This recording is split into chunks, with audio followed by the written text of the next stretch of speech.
André Soulier, bonjour. Vous êtes Bonjour. avocat, vous avez été aussi premier adjoint au maire de Lyon.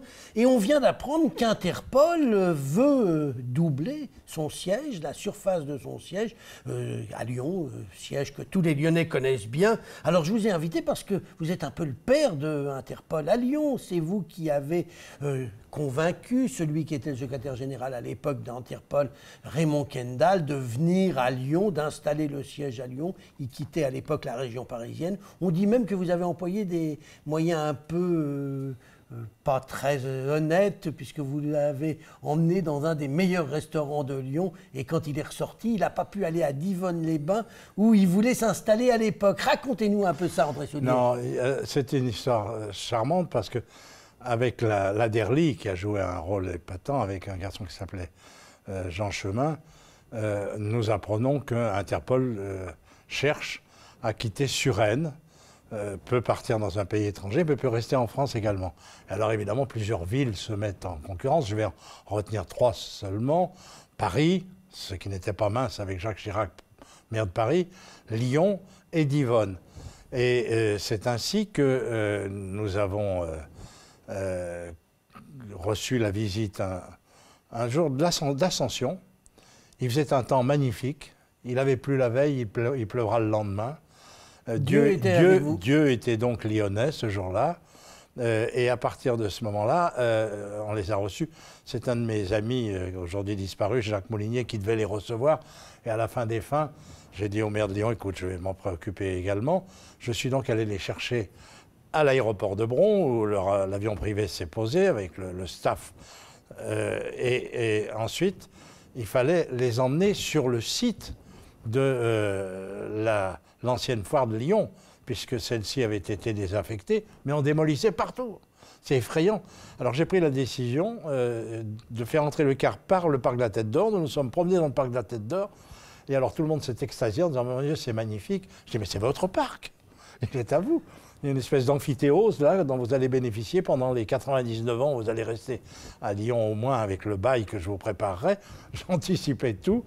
Et nous sommes arrivés sur le chantier où on démolissait le Palais des Congrès. Et c'est là que je les ai emmenés ensuite chez Léon de Lyon. 2 étoiles Michelin à l'époque. 2 étoiles Michelin à l'époque, et qui a connu ensuite son heure de gloire, puisque nous y avons fait un déjeuner pour le G7.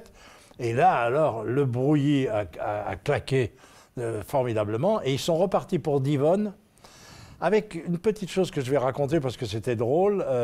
À la descente de l'avion, j'ai vu, je crois que c'était le représentant égyptien, avec une charmante femme qui travaillait avec eux, qui était belle comme le jour, et j'ai averti tout le monde, tous les copains, en disant surtout, on ne regarde pas cette jolie femme, on laisse tranquille.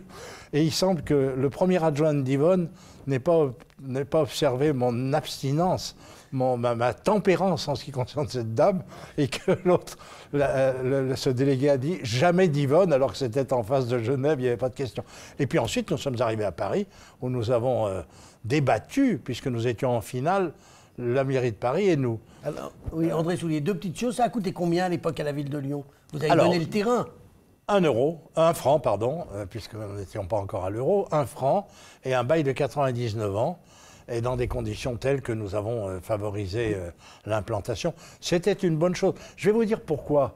Et puisque ces temps-ci, je crois que c'était hier, où le président de la République devait rencontrer des policiers, il se trouve que s'il y a dans le monde une profession qui connaît la localisation de Lyon et qui n'est pas étrangère aux impératifs du tourisme, c'est bien la police. La police dans le monde, c'est quelque chose.